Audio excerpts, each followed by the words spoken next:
You can just start up at the same time and have a look at the boot up.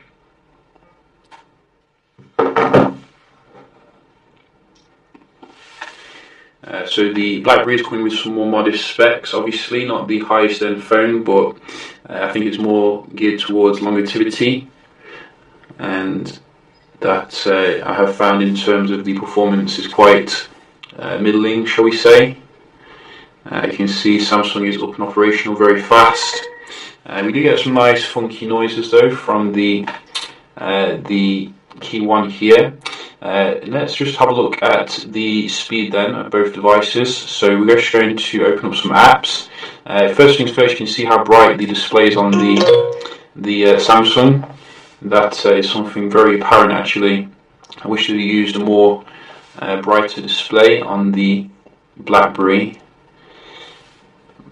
So let's see here. So it looks like the Blackberry is just behind the S8. This is an Exynos S8. So probably the best you can get with the UFS 2.1, or a little bit faster on the Word for the Blackberry, and nice and snappy for the going into the dialer, etc. Let's try the clock. So you can see TouchWiz still is a little bit slow here compared to a device which is very stock-like. It does have a little bit of Blackberry's skin, but you can see, I mean, that is pretty incredible.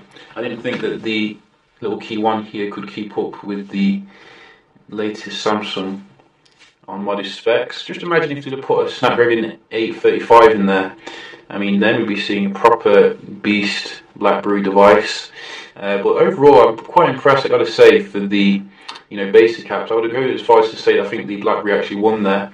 We're just going to move on to the games as well. I have fully updated the Samsung, so there's no issues with the updates. And you can see both of them loading the game here, roughly the same. I think the Samsung a little bit faster with that one.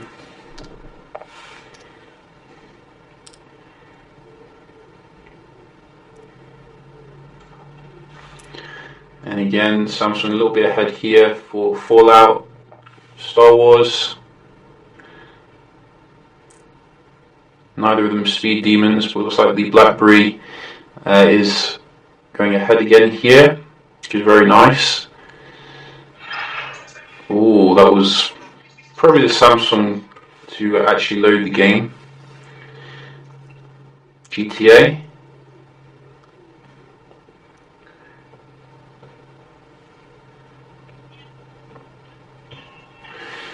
So Samsung has issues with this game, so maybe the Blackberry will win one. There you go, you see? This will never load on the Samsung, but I've got to say I'm quite impressed overall in terms of the basic apps. I think it just, to me though, it just demonstrates how good it could have been if it had a more flagship processor. We're just going to have a look at the Wi-Fi, so just start with Samsung here. I think I'm on the wrong Wi-Fi place. So you can see we have auto selected differently. I didn't notice this time. And what are we on here? There you go. So nice and fair. And you can see solid scores coming from Samsung here. What can Blackberry do? And we do have some Blackberry pop-ups telling me that the security is fair.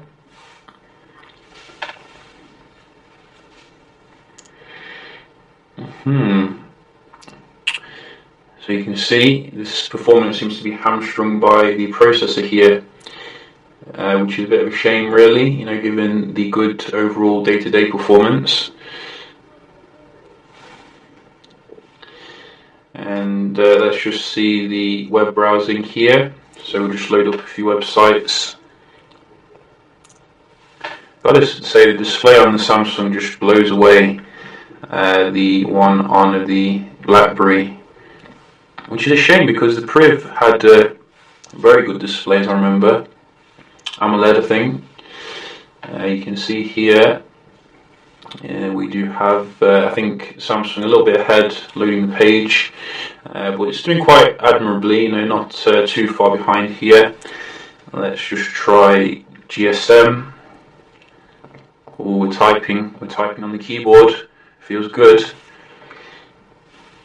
You see, sometimes when I'm browsing on the KEYone, I expect the keyboard to pop up like you do on most devices, and I'm like, where is it? And then, oh yeah, you have to type here. And it is actually quite refreshing. So we're just checking out this one. You can see a little bit snappy here on the left, which is nice. We're actually going into it, I think Samsung is the winner overall, and that is probably to be expected here. Loading the adverts a little bit faster as well. So you can see, I think Samsung's catching up now. What about the multitasking? Can the 3 gigs of RAM hold everything in memory?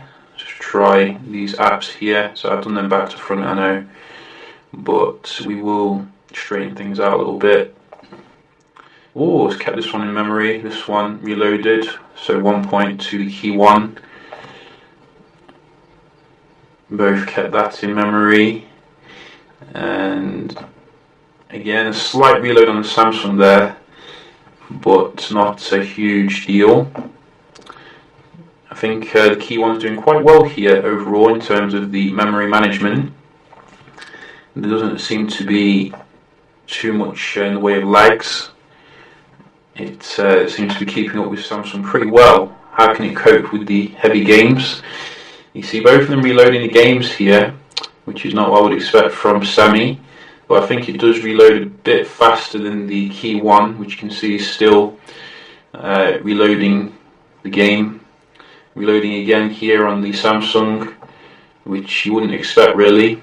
I'm sure it was better than that when I first got it, but the KEYone you can see is also reloading. So both of them could do improvement here, I think, with the memory management. They are supposedly, well, the Blackberry is definitely a productivity device, and if you can't, oh, it kept that one in memory, which is good. We'll give it a point there.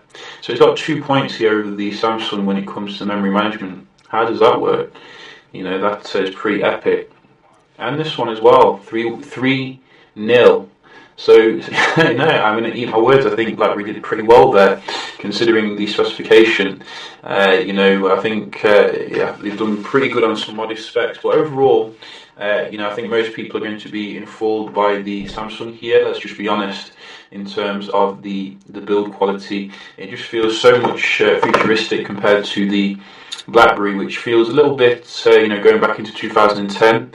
Don't get me wrong, it's a solid build quality, but they could have put a much better display here, I think, on the device overall, coupled with more future-proof processor. Really, I think unless you are a hardcore keyboard die-hard kind of thing, I probably wouldn't recommend it over what you could get for the same price.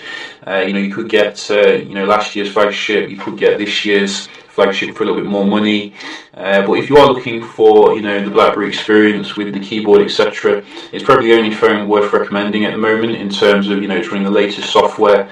It's got a good battery life, decent overall performance, and it's a BlackBerry at the end of the day. You don't see many people carrying these, and you'll definitely stand out. So yeah, just a quick little comparison here, review between the BlackBerry KEYone and the Galaxy S8. If you have any questions, you let me know. Hope you enjoyed the video, and I'll see you in the next one. Cheers.